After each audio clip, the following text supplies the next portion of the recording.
dentro. ¿Una calle de doble sentido? Esa germana está haciendo audiciones para el desfile de Frankenstein y tú eres el primero de la cola.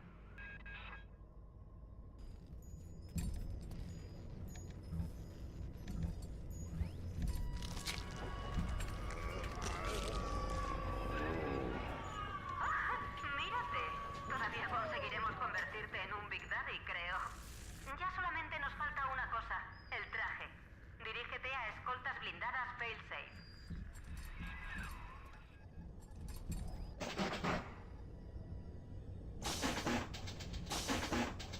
El tiempo pasa muy despacio.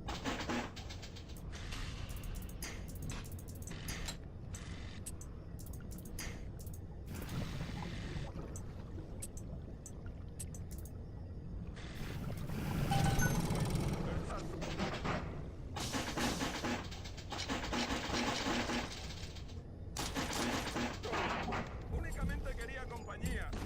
¡Puedo!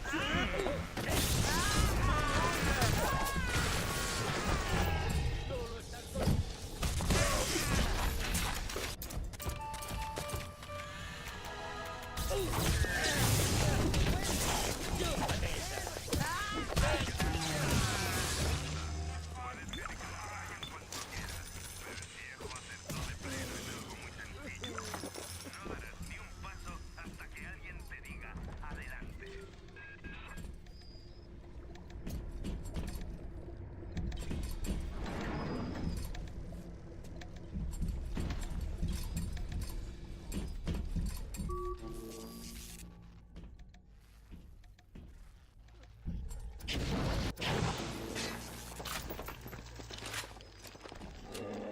Mira a tu alrededor, chico.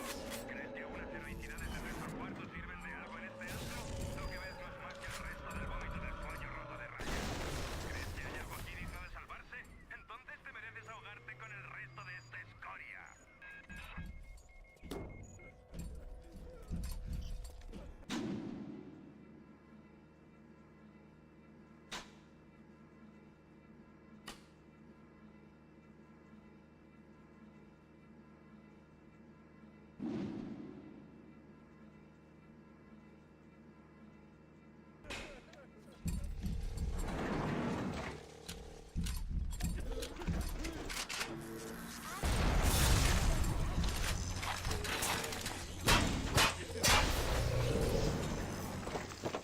¡No te atrevas a criticarme, joder!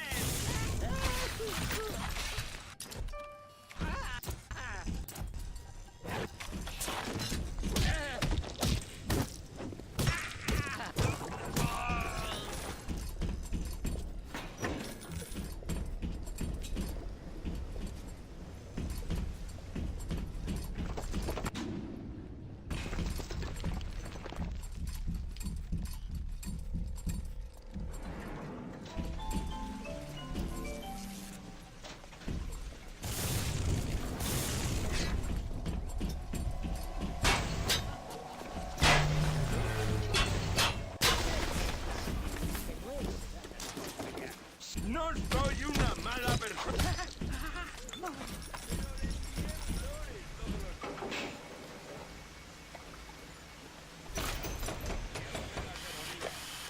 ¿Eso lo llamas tú gratitud?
Fontaine demostró tener vista cuando levantó el negocio de los plásmidos, pero el tipo nunca entendió realmente de ventas.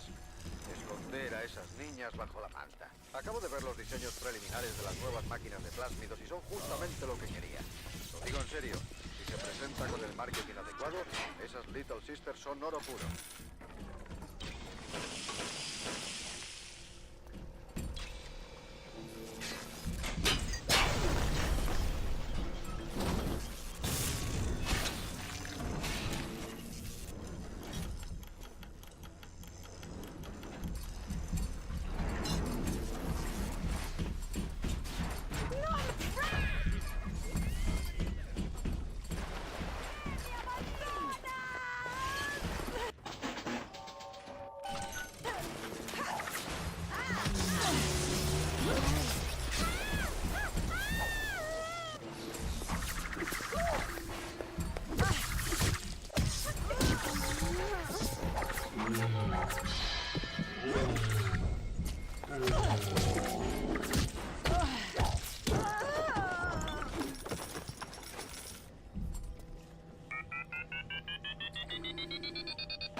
Cosas que odia el parásito. El libre mercado, la libre voluntad.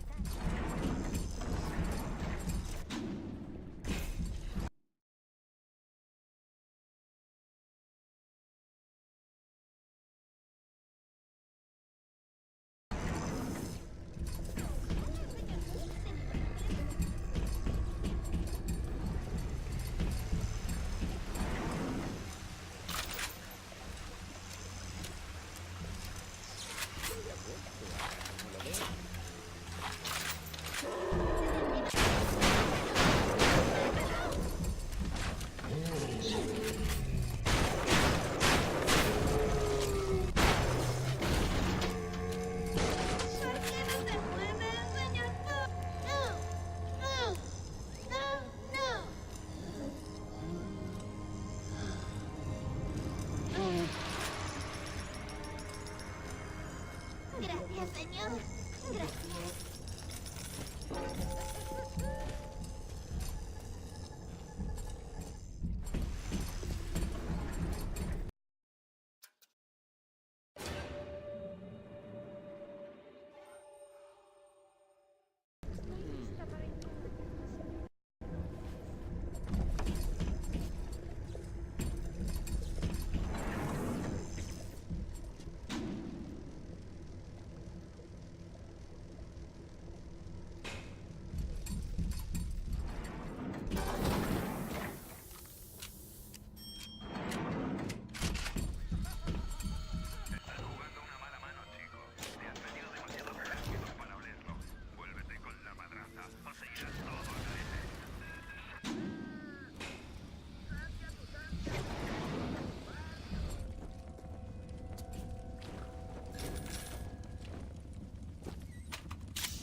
tendrás. We tricked you, monster.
Gracias.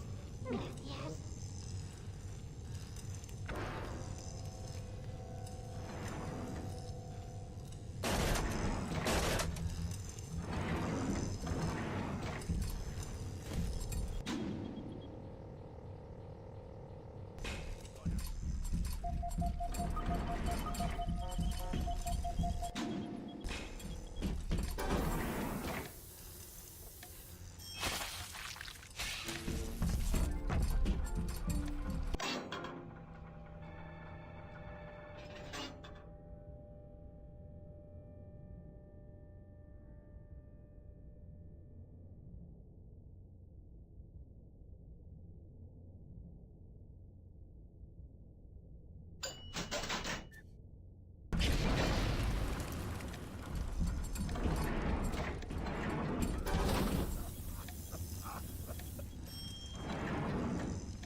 Maldita sea. Tenían que enviar las botas de los Big Daddies aquí, no a la maldita biblioteca. ¿A qué clase de idiotas está contratando Ryan últimamente? Estas chapuzas de mierda no pasaban con Fontaine.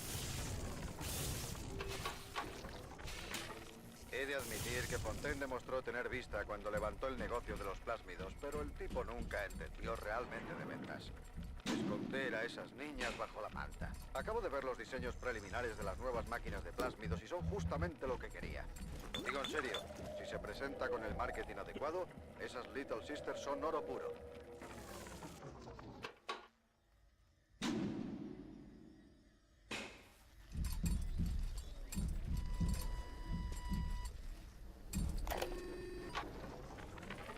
Los Big Daddies despiden un olor terrible, muy fuerte.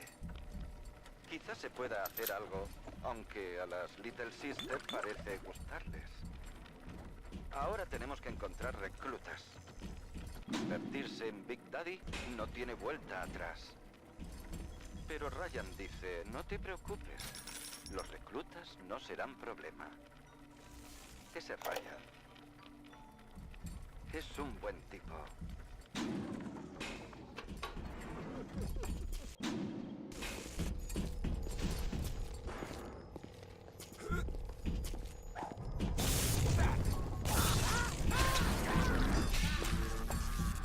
¿Quién es ese? No pretendía...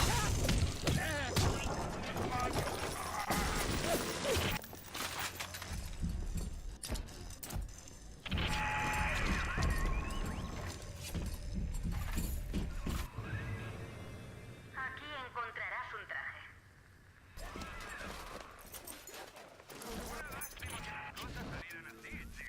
Bienvenido al pan. Bienvenido al partido de la munición.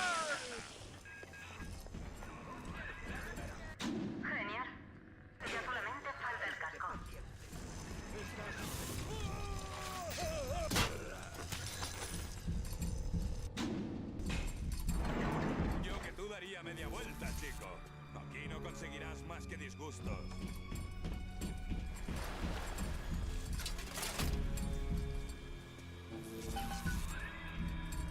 Sí, esto sí que es un Big Daddy. ¿Estás listo? Ahora ve al conducto de Little Sisters junto al terreno de pruebas. Ahora Rapture es mía. Ahora yo tengo el Adam. ¿Crees que ese traje de hojalata es siquiera la mitad de lo que hace falta para meterme miedo?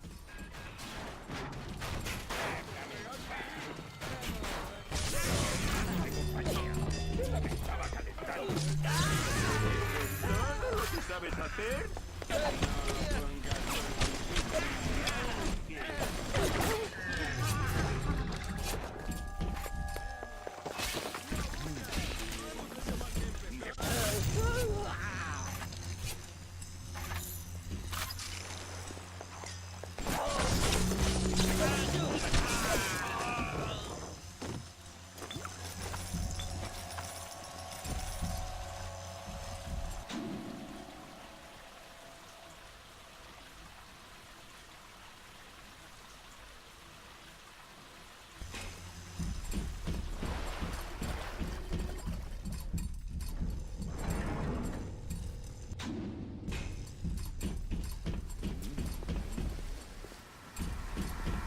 Atlas es amigo del parásito.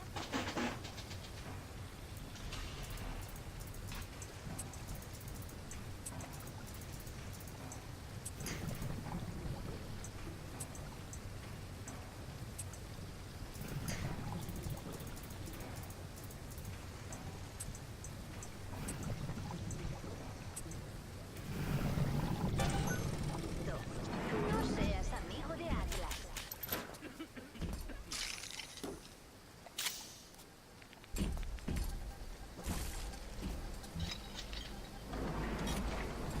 Esta respira.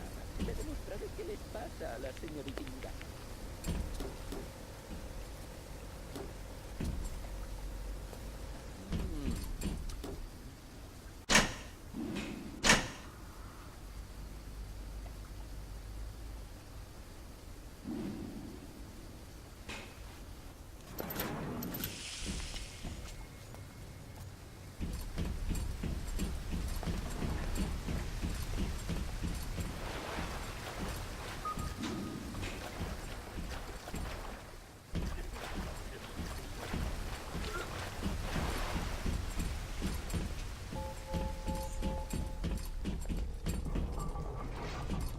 Mira a tu alrededor.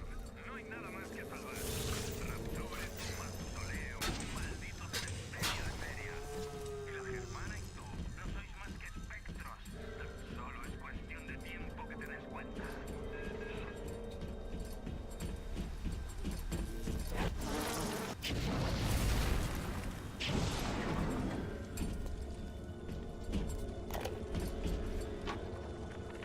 Fontaine era un temible hijo de puta, pero Ryan es un tacaño hijo de puta. No se puede reutilizar el traje protector. Coge al hombre, le injerta la piel y los órganos directamente al traje. Si no, el traje no funciona. Ryan dice que el Big Daddy es demasiado caro. Ryan puede irse a freír espárragos.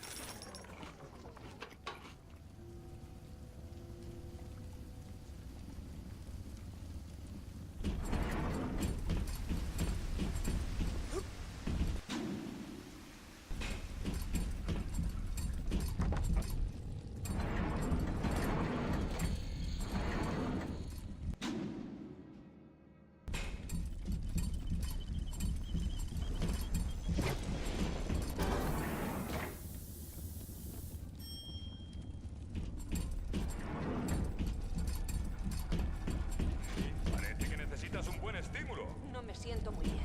Estoy mal.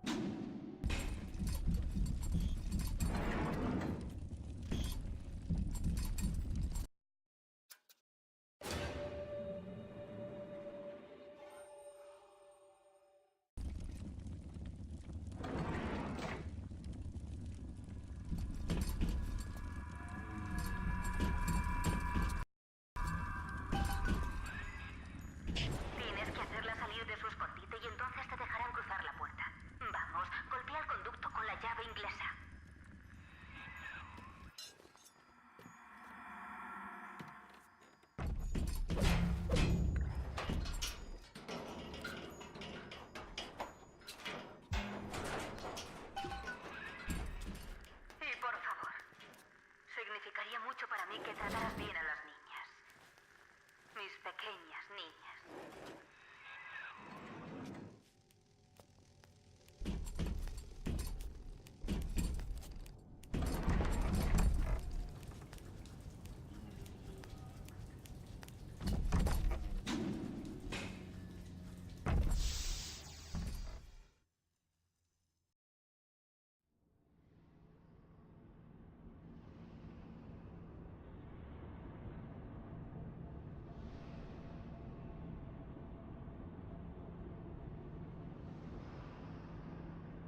señor P!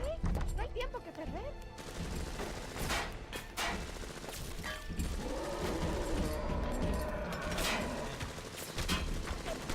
Rápido, señor P. Puedo ver a los ángeles.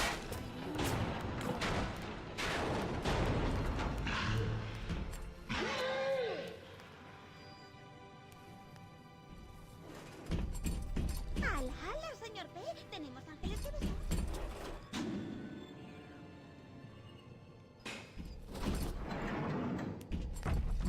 Sí que te caló eso de mi mujer y mi hijo. Oh, mi Rápido, pobre señor P. Moira. Puedo ver a Ay, los mi pequeño Patrick. ¡Demasiado vulgar! Quizá algún día me busque una familia de verdad. Habla muy bien con los brincos. ¡Hala, hala, señor P! Tenemos ángeles que besar.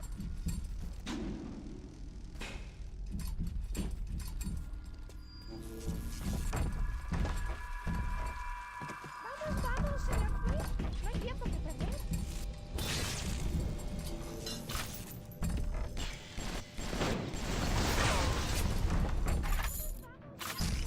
No hay tiempo que perder. No seas tortugas, señor. Los ángeles no esperan a las tortugas.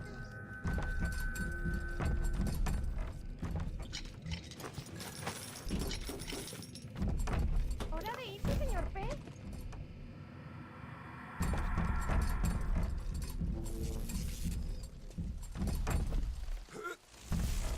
¡Hala, hala, señor P! Tenemos ángeles que besar.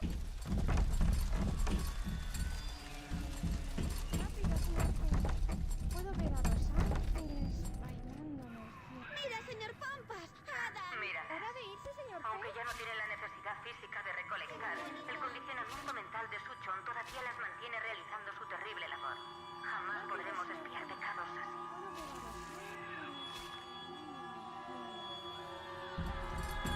Vean qué parece que está bailando. Una niña buena, señor. No seas tortugas, señor. Ángeles no esperan a las tortugas.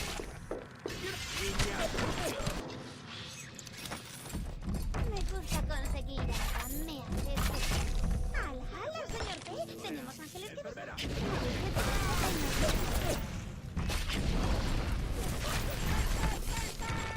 El cordón se vibra.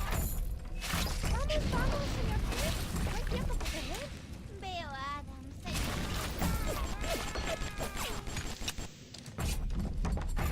Una niña buena, señor P. ¡Hala, hala, señor P! Tenemos ángeles que besar. Parece seguro, señor P.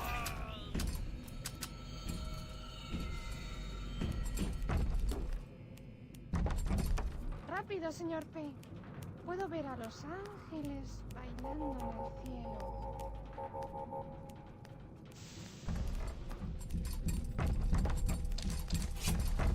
¡Vamos, vamos, señor P! No hay tiempo que perder.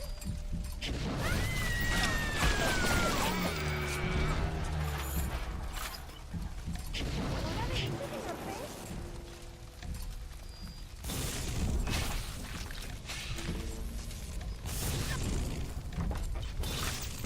¡Hala, hala, señor P! Tenemos ángeles que besar.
irme a la cama, señor P.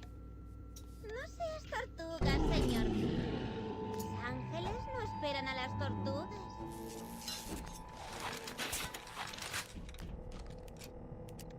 ¿Hora de irse, señor P?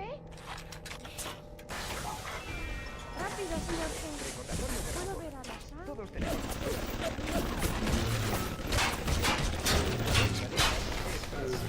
pero infringir el toque de queda no lo es.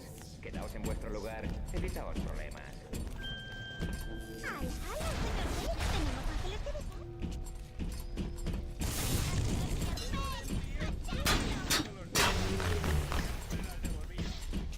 ¡Vamos, vamos, señor P! No hay tiempo que perder.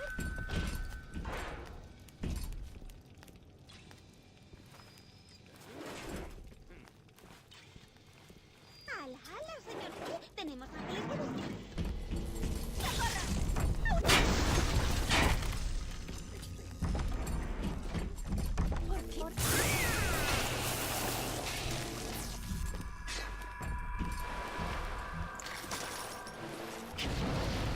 ¡Hala, señor P! Tenemos ángeles que besar.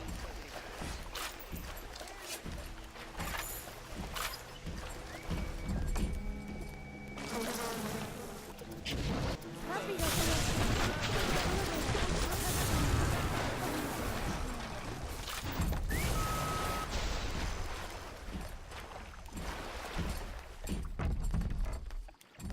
¡Vamos, vamos, señor P! No hay tiempo que perder.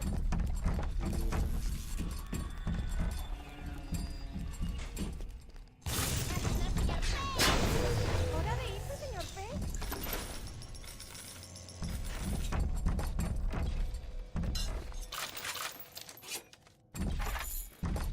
No seas tortuga, señor. Ángeles no Rápido, esperan a la las cosecha tortugas. atraerá la atención de los speakers. Parece triste, señor. ¡Ay, hola, señor P! Tenemos ángeles que besar.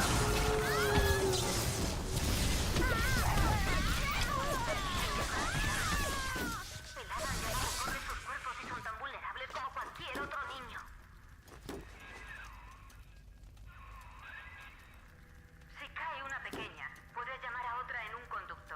Pero perder siquiera una es un pecado.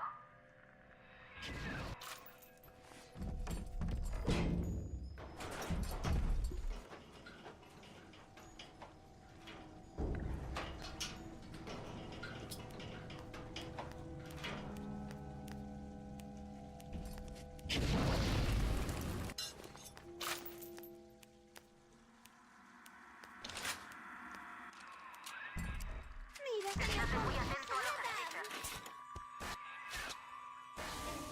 Es una niña buena, señor P. 6 por 2, 6. Este ángel parece que está bailando. Me gusta conseguir ahora, me hace esperar. Una niña buena, señor P. Me gusta conseguir ahora, me hace esperar.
más fiesta, dulce ángel.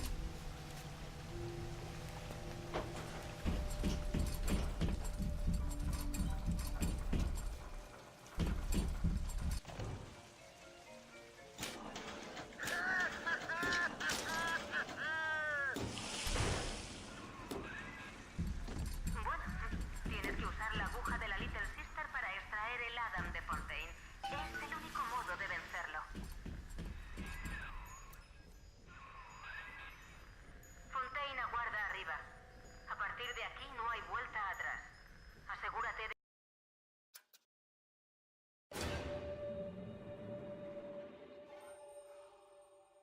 estar listo para enfrentarte a él antes de continuar.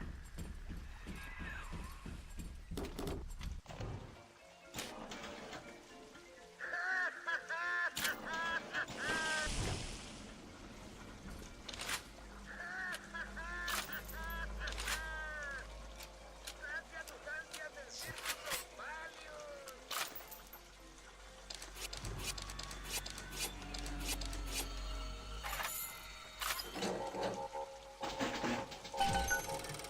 ¡Bienvenido al partido de Sin Dinero! ¡No es gracias, señor!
Recuerdo cuando la Germana y yo te pusimos en ese submarino, no tendrías más de 2 años.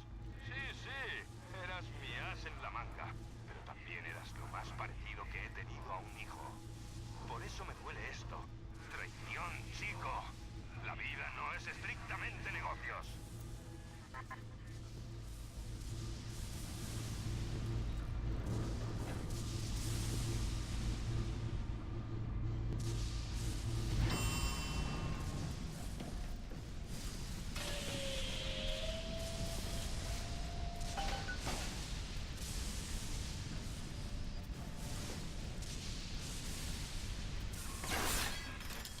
¡Vamos! ¡Ahora! ¡Dale con la aguja!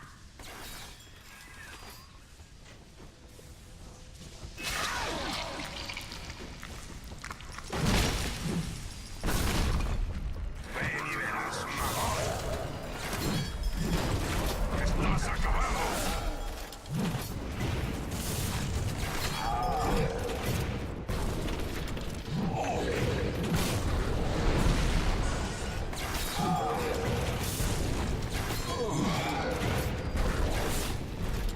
¡Voy a acabar contigo!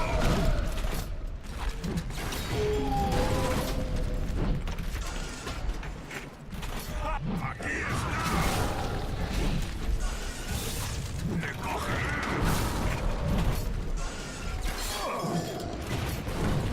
¡Escoria insignificante!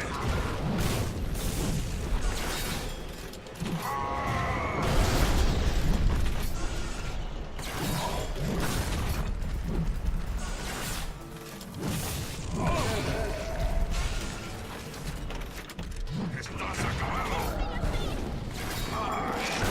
¡Recupera esto! ¡Y te entierro con todos los huevecitos! ¿Crees que estoy solo en el mundo? Tengo idiotas de sobra para cubrirme las espaldas mientras recargo.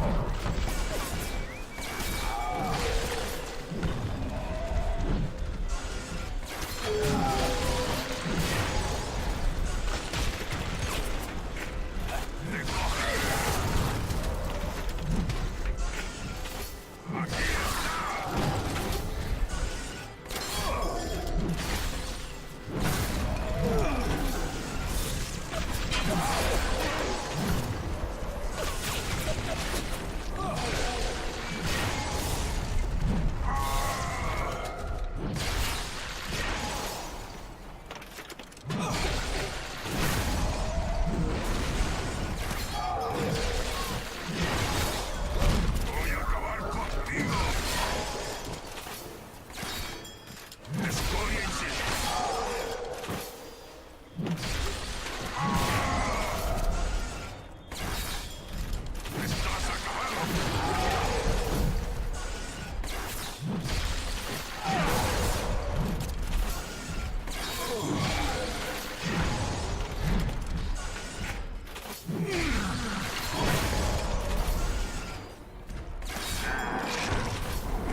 Incluso esa vida que creíste tener fue algo que se me ocurrió y que grabé en tu cabeza.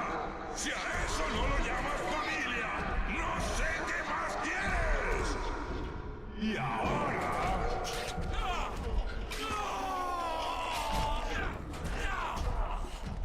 Vamos, me gusta. Por favor.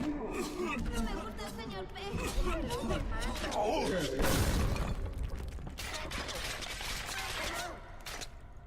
Llévame a casa.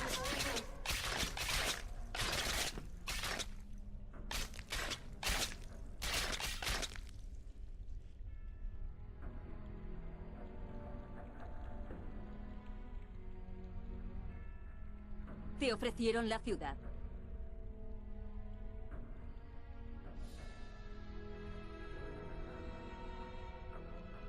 Y la rechazaste.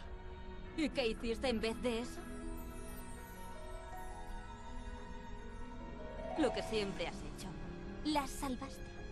Les diste precisamente lo que les había sido arrebatado. Una oportunidad. Una oportunidad de aprender. De encontrar el amor. De vivir. Y al final, ¿cuál fue tu recompensa? Nunca lo dijiste, pero creo que lo sé. Fueron ellas. Ellas. Y ellas también lo saben.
Hey, I'm Jeff Keighley here in Boston to go behind the scenes to hear some untold stories about the making of Bioshock with Ken Levine and Sean Robertson.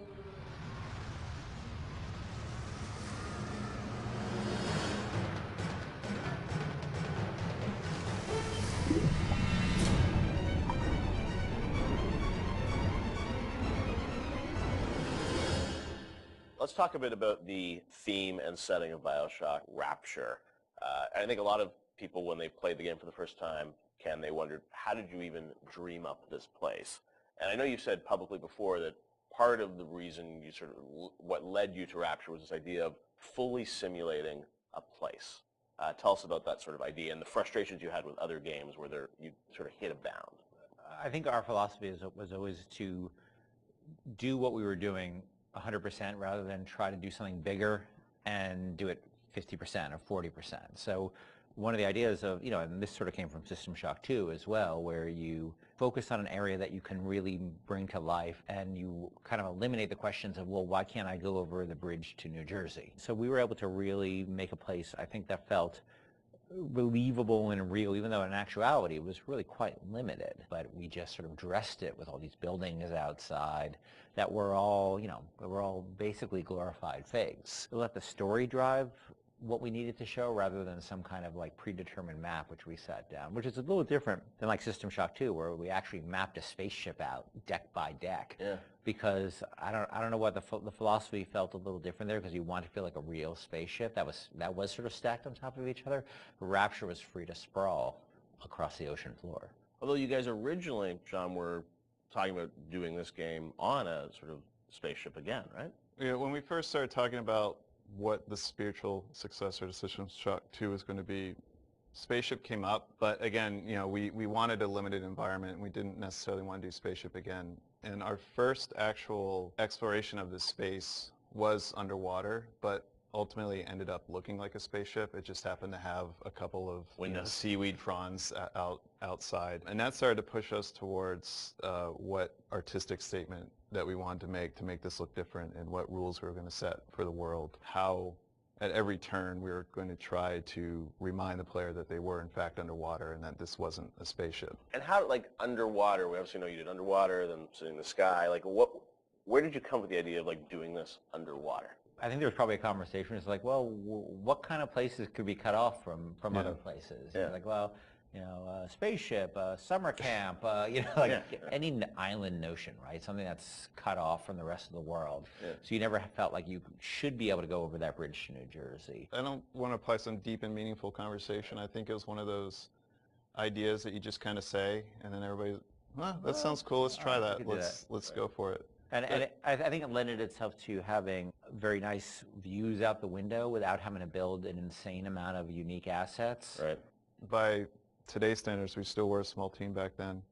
And there's an expectation that because you're underwater, the view distances are going to be short, so you can really kind of fade out into the fog at a short distance and not have the expectation that, why can't I see forever? So there's a lot of limitations in a good way that we put on ourselves by being underwater, as opposed to, like, if you're on a cruise ship, then you'd expect to see across the water and we'd have to deal with that. Same thing with an island. Or and a city in the sky. Yeah, exactly. Which was a lot more complicated, yeah. So you came up with the idea of, let's do this underwater, let's do this sort of isolated place. Then you had to answer the question of, why would someone build this? Is that sort of how it worked, sort of order of operations? You then had to come up with a story to explain? Yeah, I think we wanted a very believable reason why they'd be there. Right. And sort of the necessary isolation of the place sort of led to, well, what kind of person would want to do this? And I wasn't even particularly aware of the sort of political implications of what I was reading, but I've been reading, I had read The Fountainhead. Right. By Ayn Rand, and I mostly thought it was an interesting story. Like, I didn't realize that people were sort of basing their sort of political lives around it, because I wasn't that tuned in to that stuff at that point. And so, but I love the dialogue and the kind of speechifying in it, because you can see a video game character speaking with that kind of certainty and that kind of confident philosophy. It just seemed like a natural kind of thing to apply to this place. And so it just sort of all came together as a sort of who is the guy who would do this? Well, that character. He was sort of this amalgamation of characters from Ayn Rand's books and Ayn Rand herself. This sort of idealistic person who says, well, the only way to do this is to separate from the rest of the world. Right. And that led to Andrew Ryan. I am Andrew Ryan, and I'm here to ask you a question. Is a man not entitled to the sweat of his brow? No, says the man in Washington, it belongs to the poor. No, says the man in the Vatican, it belongs to God. No, says the man in Moscow, it belongs to everyone. We knew from a technical standpoint that we wanted isolation. We also knew to sell it, we needed a compelling storyline, a backstory that why would this place exist? Otherwise, how are we going to make Rapture feel like it's lived in if we don't have the reason for it to be there?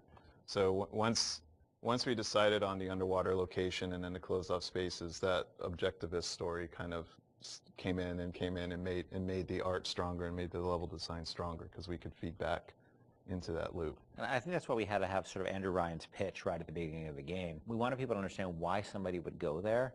And so he makes this very personal one-to-one pitch to the gamer, but also that was the pitch he'd make to people, which was, there's a place that you can be free of all these things, where you can not be sort of put upon by the government and not be afraid of nuclear war and not be afraid of all these other things that will plague you on the surface. We wanted that pitch to sort of resonate and make sense, because that's otherwise by the time you got there you'd be like, well, this place is just fantasy, nobody would ever come here. And that the beauty of the place also was also tied into that. It had to be a very attractive proposition, or people who would believe that people would go leave their lives and go to the bottom of the ocean. I'm sure in some ways you had to convince the team and enroll them in your sort of vision of who this character was going to be and what the setting was going to be. How did that work, Sean? I mean, did Ken come in and say, hey, I've been reading these books, and I think we could sort of... I believe he just came in one day on a horse and said, Ayn Rand, everybody read The Fountainhead. Exactly. I bought 30 copies of it. Yeah, I think, here's a 2,000-page book or something. Yeah, go read it. And it really is more organic. Like I said, we knew that we had this location, and you struggle to fill it with stories, and you struggle to find meaning of why does this place exist? What's my motivation? And as Ken started to explore Ayn Rand a little more and started talking to us about it, and we were having that conversation, and it's like, oh, this could totally work. Like, this is exciting. Like, this is something that really hasn't been done in a video game before. And if we had flipped it and come up with the idea first before the location, I don't think we would have really been that excited about it. But we had a location, and now we're trying to fill it with that story, and because of the order of operation there, you start to get excited, like, oh, I could totally make this work. This is going to really make it feel like a lived-in space. As you think of sort of the the setting, and you think of maybe a character or something, was there a moment that you think back as like, oh, like right then and there, like I got excited when you attached the Ayn Rand For me, stuff it was to it? It was going to Rockefeller Center and seeing the visual. So I told this story before, but my wife and I were in New York, and we went to Rockefeller Center, which was, if you go to Rockefeller Center, it basically looks exactly like Rapture. It's because every building, you're sort of encircled. It's this block in New York, or a couple of blocks in New York, where Radio City Music Hall is, and where 30 Rockefeller Plazas, where you see that show 30 Rock, and the ice skating rink, and where they put the Christmas tree, and it's this very iconic location. But what's cool about it, it's all one, unlike the rest of the city. Everywhere you look, it's one architectural style. It's Art Deco, and it's very iconic Art Deco. And my wife and I were there, and we were sort of working on the game, and we didn't have a visual style. And all of a sudden, I started looking around, and I said, "Oh, this could be a visual for the game." Also, the geometry of it was actually quite conducive to making a video game, because it wasn't overly complicated geometry. Art Deco is quite bold and simple, geometric, and simple. And so my wife and I bought a couple of tourist cameras before iPhone cameras, Throwaway cameras, yeah, throwaway cameras with little Kodak things, and we just started photographing doorknobs and light fixtures, and just sort of developed the photos. Remember that? Brought them in and said, "Come to the office. Here's a stack of stuff, Here's a Sean. stack of photos. I'll see you guys in a couple of years. Go make this." City where the artist would not fear the censor, where the scientist would not be bound by petty morality, where the great would not be constrained by the small, and with the sweat of your brow, Rapture can become your city as well.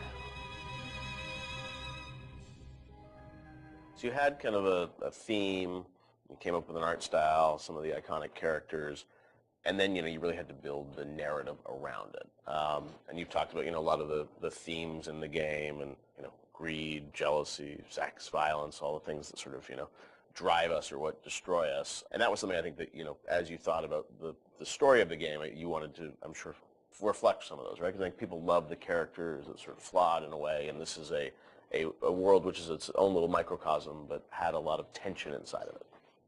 Yeah, I mean, the character of Ryan was sort of, he's basically invisible through most of the game, right? Except for a very small portion. But he's very present because he exists, the city is him, right? It's such a representation of him. We never want to cut away to a cutscene where you saw Andrew Ryan, planning and scheming. We wanted him to be very present without actually being present. But once you had Ryan, once you had his desire to protect this vision of his, you just had to then come up with the characters who'd be arrayed in opposition to him. So we had this character, the Big Daddy, and then eventually the character of Little Sister. And so characters like Tenenbaum came along, like, here's a person who's in opposition to him for this reason. And then you have, for more noble reasons. And then you have a character like Atlas, who's much more cynical opposition. Once we had all those characters already, we're like, well, who are you? And, you ended up being a sort of, a pawn in the middle of all this opposition to Ryan. We just kept sort of homing in on that theme and making sure that you weren't, eventually figuring out that you couldn't just be here by an accident, that you're an integral part of this story, even though you don't know you're an integral part of this story. You think you're just there by happenstance. Look, Mr. Bubbles, it's an angel. I can see light coming from his belly. Wait a minute, he's still breathing. It's all right. I know he'll be an angel soon.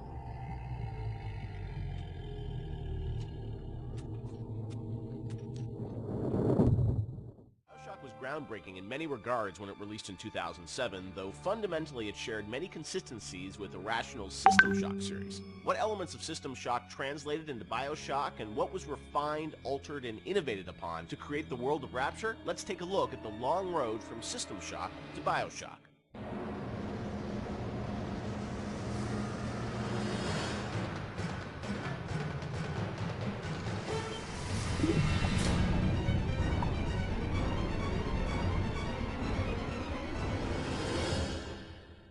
Everyone knows where the game ended up, but I think fans would be interested to learn where this game or the idea of doing this game started. And I think, folks know System Shock and the legacy of that game, huge fan base. Did it start as a System Shock game initially?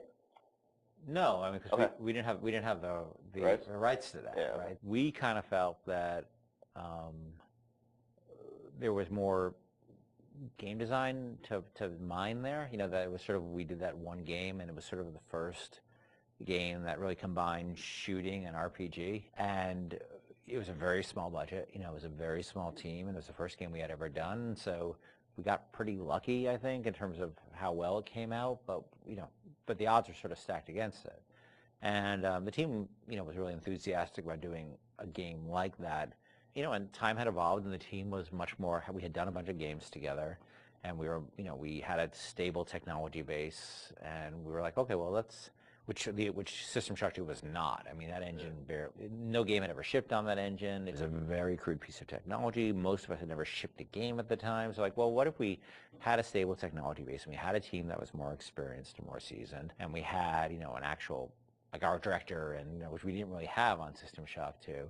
What could we do? And so I think there was a lot of enthusiasm in the team to really try to do a more mature version of that kind of game.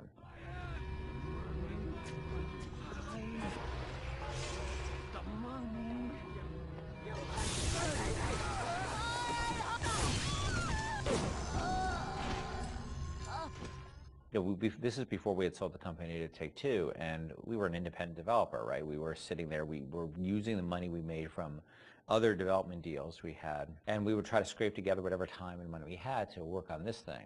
And it was not actually something I was particularly keen on doing. The team was much more keen on doing a sort of a System Shock-ish game than I was, because... That's your pitching, right? Like System Shock 3 at one point, right? Well, I mean, there was an actual System Shock Right. 3 that we were pitching Okay. back in the day when we were right after System Shock 2, but that never happened. Right, yeah. We couldn't get anybody interested because System Shock 2 sold like 5 copies, right?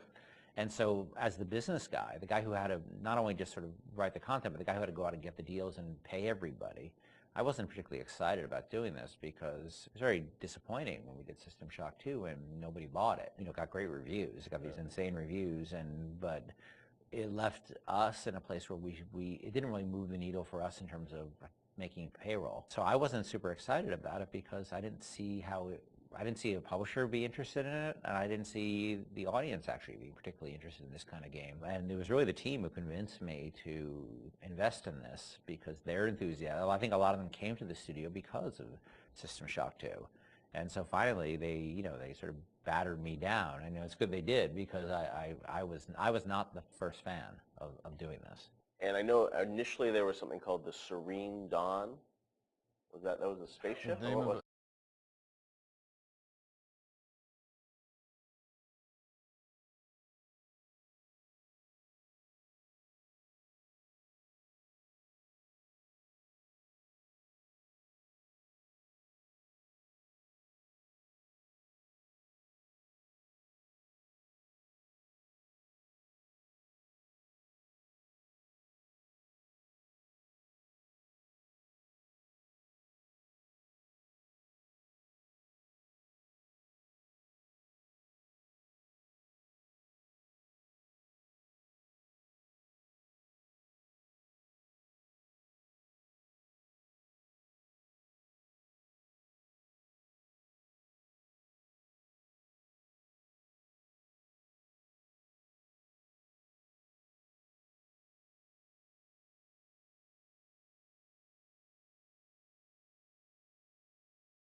No, that was It's the name of a cult, right? Cult, Yeah, Oh, yeah. that's right. Okay. That one's, I think, been lost to the... If I remember correctly, Serene Dawn was a cult. You were playing as a deprogrammer that was infiltrating the cult, and your name happened to be Carlos Coelho, who was one of our programmers at the time. It's named after him, yeah. Then there was a story notion that I always really found interesting, which was that you have these cults, and you have sometimes people who, they're these sort of characters who are really live on the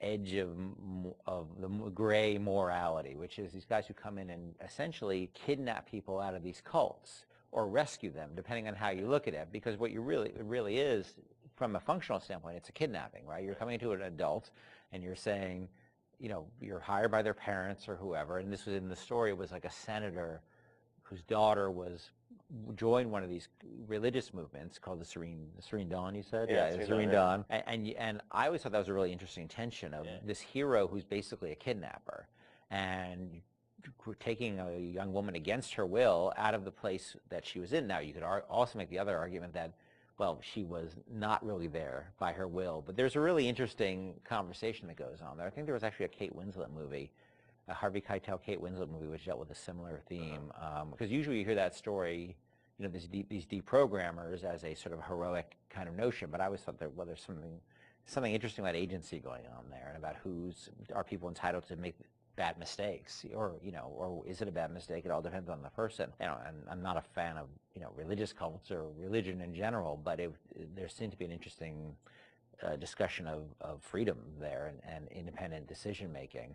And I thought that idea was cool, and that was sort of the basis of it for a while. But it was really mostly for the purpose of, we needed something to go out and pitch to publishers, and so we know we didn't have a ton of time to really develop it. So that sounded like, all right, this will do for now. And was that pre-Underwater City? I mean, this was just like an idea for a story? We may have stepped away from that to do the cult thing, but then we went back to the underwater No, we thing. had that one room, remember? We had the one World War II room with the roaches on the ground and like these weird test tube things that you could walk around. Yeah, I don't know where that fell. It could have been underwater.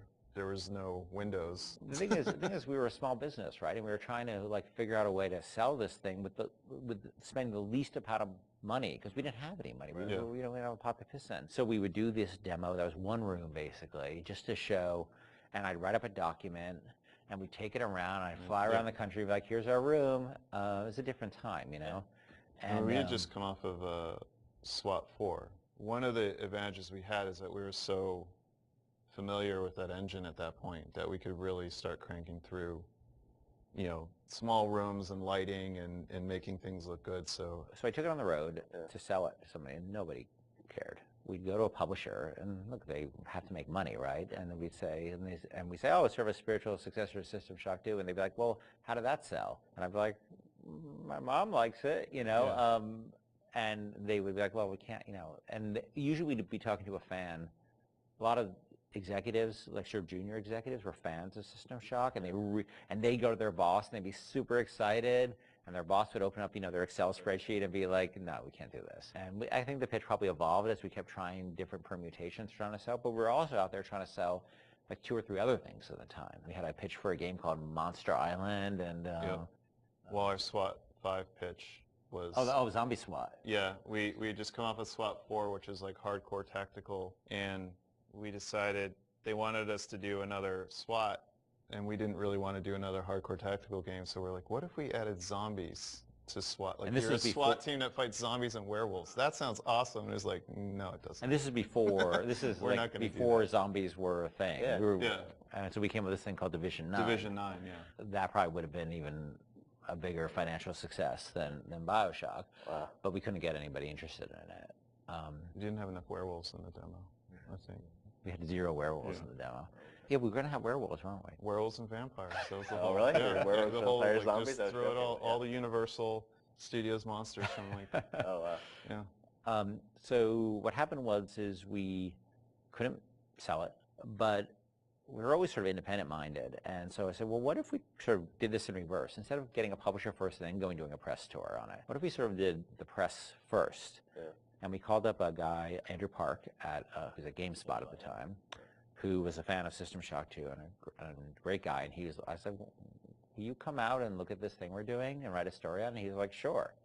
And Andrew flew out, and we showed him what we had, which is this very, you know, very rudimentary thing about an underwater base. And he wrote up an article and sort of featured as like, this is the spiritual successor to System Shock 2. And the next day, the phone started ringing from publishers who now all of a sudden saw the article was getting all this pickup and all these comments, and people were excited. And that really, I think, put it over the top in terms of being able to sell it, even though it was not Bioshock at that point. It was called Bioshock, but it was not Bioshock. There would have been I don't think there would have been a game. We never would have sold it without Andrew coming out doing that. My belly's full of angel's blood. One of the biggest challenges Irrational faced when developing Bioshock was figuring out a way to retain the feeling of a deep RPG while making the game accessible to a broader console audience. Ultimately, the team succeeded in creating an intricate system of weapon and character upgrades that gave the player choice and customization while keeping the gameplay fast, lean, and engaging.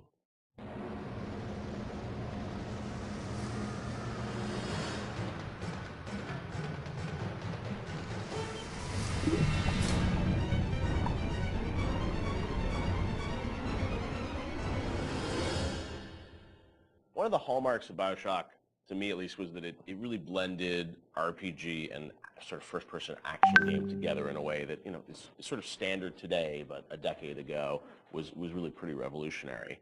And I know for the team, I think at some point it became clear that you wanted this to work on consoles, not on PC, right? Well, both, yeah. Yeah.